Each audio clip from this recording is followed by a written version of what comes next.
त्याच्याकरता महत्त्वाचा विषय की गेल्या 2.5-3 वर्षापासून ज्या पुणे महानगरपालिकेची निवडणुका होत आहेत याला सर्वस्वी जबाबदार राज्य शासन आहे की राज्य शासनाने स्वतःच्या सेफ साईडसाठी स्वतःला अनसिक्युअर ही लोक फील करतात म्हणून हे निवडणुका घेत नाहीत। जर निवडणुका झाल्या असत्या इथून मागे तर पाहिलं तर गेल्या 3 वर्षामध्ये पुणे शहर तुंबण्याचं प्रमाण प्रचंड मोठ्या प्रमाणात वाढले कारण प्रशासनावरती अंकुश ठेवणारं कोणीच नाही। प्रत्येक राज्यातला प्रत्येक पक्ष मग ती भाजप असेल, शिवसेना असेल, राष्ट्रवादी असेल, काँग्रेस असेल, मनसे असेल, सगळे पक्ष आज स्वतःला सेफ करण्यामध्ये गुंतलेले आहेत। त्यामुळे मला वाटतं की यांचं कोणाचं शहराकडे लक्ष राहिलेलं नाही आहे। नालेसफाई कोण करतंय नाही करतंय, बिलं कुणाची निघतात नाही निघतात हे कुणीच बघायला तयार नाही आहे। त्यामुळे आजची पुण्याची जी अवस्था झालेली आहे पुणे शहरातील रस्त्यांचे जे ओढे झालेत याला सर्वस्वी जबाबदार ही पालिका प्रशासन आहे आणि राज्य शासन आहे। त्याचबरोबर सध्या ऍक्सिडेंट वाढतात। काल पण चांदणी चौकात ऍक्सिडेंट झाला। मोठ्या गाड्याच्या अवजड वाहन असतात त्याला बंदी असून सुद्धा ते सर्रासपणे तर मला वाटतं की त्याला बंदी आपण शहरामध्ये करू शकत नाही कारण या शहरामध्ये गेल्या मी तर 15 वर्ष नगरसेवक आहे। 15 वर्षामध्ये मी नुसतं पुणे शहराच्या बाहेरून रिंग रोड होणार हीच घोषणा ऐकते पण रिंग रोड काय होत नाहीये। जोपर्यंत हा रिंग रोड होत नाही त्यामुळे पुणे शहरातनं पास आउट होणारे अनेक नॅशनल हायवे जसा की तुम्ही बघितला तर आपला सोलापूर रोड, आमचा सातारा रोड हे सगळे शहरातनं जाणारे रस्ते आहेत। त्यामुळे हे शहरातनं जाणारे नॅशनल हायवे आहेत ह्याच्यावरती पहिल्यांदा रिंग रोडचं काम झालं पाहिजे, नाही तर अशा प्रकारे नाहक पुणेकरांचा बळी जात राहणार आणि त्याला सर्वस्वी एक चांदणी चौक झाला म्हणून काय पुणे शहर विकसित झालं असं नाहीये। जे चित्र निर्माण केलं जातं, जे व्हिडिओज व्हायरल केले जातात, मला वाटतं की शहरातल्या मध्यवर्ती भागातल्या रस्त्यांकडे सुद्धा लक्ष देणं फार गरजेचं आहे। शहरातली अवजड वाहने उदाहरणार्थ मी अनेक वर्षापासून सांगतोय की शहरातल्या एसटी या हद्दपार झाल्या पाहिजेत। शहराच्या PMPMLचे जे वर्कशॉप आहेत हे शहरातनं हद्दपार झाले पाहिजेत। शहराच्या आउटस्कटला ज्या महानगरपालिकेच्या ॲम्युनिटी स्पेस आहेत ह्या ॲम्युनिटी स्पेसवरती हे सगळं गेलं पाहिजे।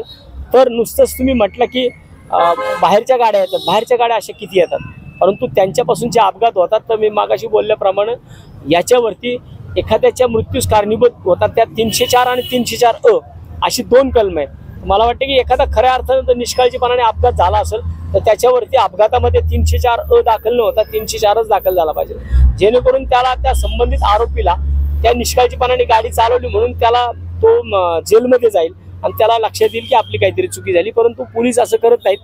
पोलीस 304चाच गुन्हा 304चा गुन्हा दाखल करतात आणि जो पोर्शेमध्ये झालं ते तरी जामीन होतो आणि त्याच्यानंतर मग लोकांना रस्त्यावरती यावं लागतं। आता जो प्रकार आईमाता मंदिरापाशी झाला, जो प्रकार चांदणी चौकात झाला, जो प्रकार कात्रजला झाला गेल्या 2-4 दिवसामध्ये याच्यामध्ये नाहक लोकांची बळी गेलेत आणि ह्यावेळेस आता काय झालं की पब्लिक आक्रमक झाले। मग पब्लिक अशा वेळी काय करतो, पहिले तर गाड्यांची तोडफोड करतं, संबंधित ड्रायव्हरला मारहाण करतं। मग याच्यामधून जर एखादा व्यक्ती मयत झाला तर मग त्याला कोण जबाबदार? मला वाटतं की याच्यामध्ये पोलिसांनी विशेष लक्ष घालून 304चेच गुन्हे दाखल केले पाहिजेत।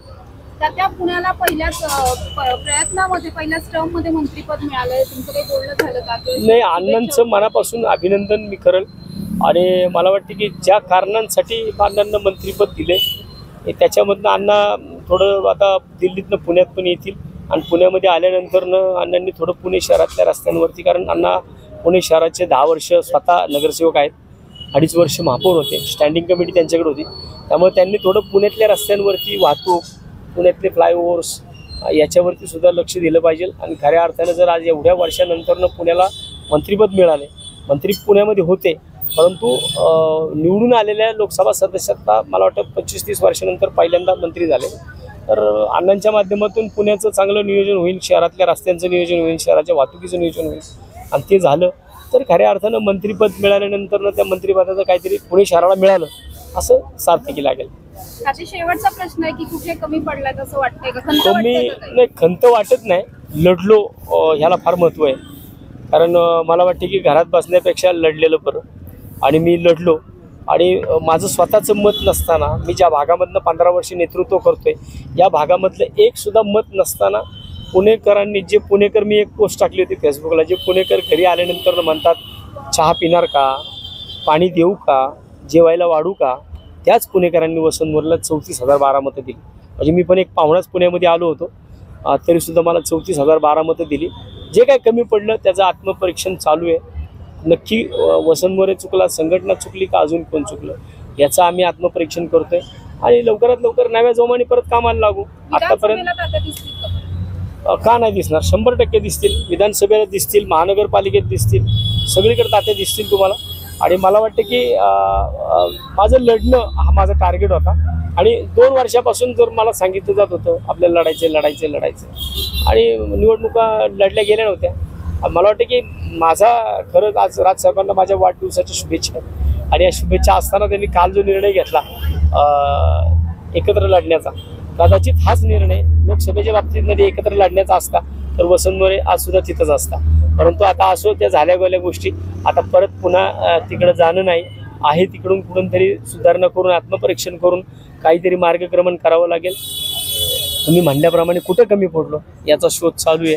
आणि बऱ्यापैकी मला वाटतं की त्याचा शोध घेण्यामध्ये मी यशस्वी झालो आहे. आणि भविष्यात 1-2 महिन्यामध्ये निवडणुका आहेतच. त्यावेळेस काय करायचं काय नाही करायचं ते योग्य निर्णय मित्रपरिवारासोबत घेऊ, करू.